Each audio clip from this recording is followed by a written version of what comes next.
আল্লাহ তুমি আমারে মাফ করে দাও, আমি পাপী, আমি অপরাধী, আমারে তুমি মাফ করে দাও, কবরে কান্দায়ও না।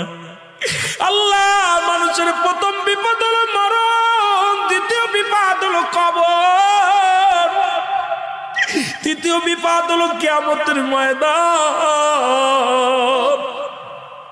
আল্লাহ একটার চাইতে একটা বড় বিপদ, তুমি আমারে মাফ করে দাও, আমারে তুমি ক্ষমা করে দাও আল্লাহ। ও আল্লাহ তুমি আমারে মাফ করে দাও।